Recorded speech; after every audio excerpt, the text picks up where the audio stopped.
আসসালামু আলাইকুম my lovely audience, সবাই কেমন আছেন? আশা করি সবাই অনেক ভালো আছেন আল্লাহর রহমতে।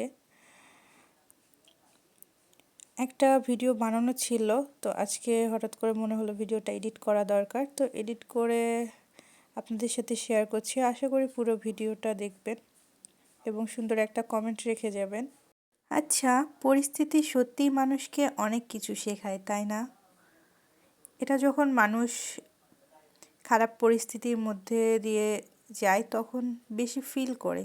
পরিস্থিতি আসলে মানুষকে অনেক কিছু শিক্ষা দেয়। সময়ের সাথে সাথে মানুষ অনেক কিছু শিখে যায়, অনেক কিছু মানিয়ে নিতে শিখে যায়।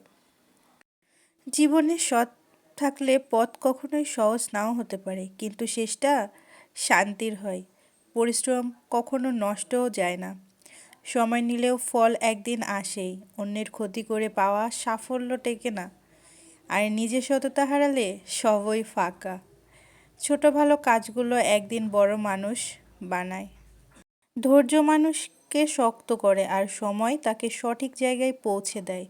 ভুল থেকে শিক্ষা না নিলে সেই ভুল বারবারই ফিরে আসে। অহংকার জ্ঞান ঢুকতে দেয় না, কিন্তু বিনয় সব দরজা খুলে দেয়। আজ যে ভালোটা করছো, কাল সেটাই তোমার আশ্রয় হবে। নিজেকে বদলাতে পারলে জীবন বদলাতে শুরু করে।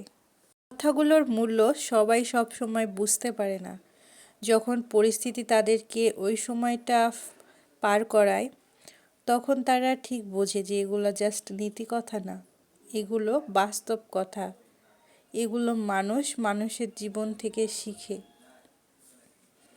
আচ্ছা, যারা মানুষকে কষ্ট দেয়, আঘাত করে কথার মাধ্যমে, ব্যবহারে, তারা কি সত্যিই শান্তি পায়? কাউকে আঘাত করার পর কি সত্যিই শান্তি পাওয়া যায়, ভালো থাকা যায়? তাদের বিবেকে বাঁধে না, তাদেরকে হৃদয়ে কথাগুলো ঝড় তোলে না যে সে অন্যায় করেছে, ভুল করেছে? মানুষ কেন এমন করে? অনেকগুলো প্রশ্ন মাথার মধ্যে ঘুরপাক খায়, কিন্তু প্রকাশ করার কোনো জায়গা পায় না।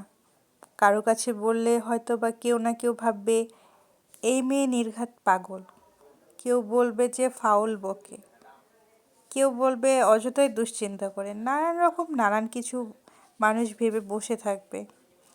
তো ভাবলাম পাগল বললে ফেসবুক মামাই বলুক, না হলে আমার লাভলি অডিয়েন্সগুলোই বলুক, সমস্যা তো নাই।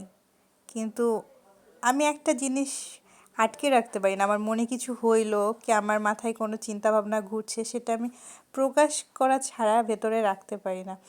না, যদি এখানে কারো প্রাইভেসি থাকে তো অবশ্যই ওটা আমার মুখ থেকে কেউ কখনো বের করতে পারবে না, এমন আমি।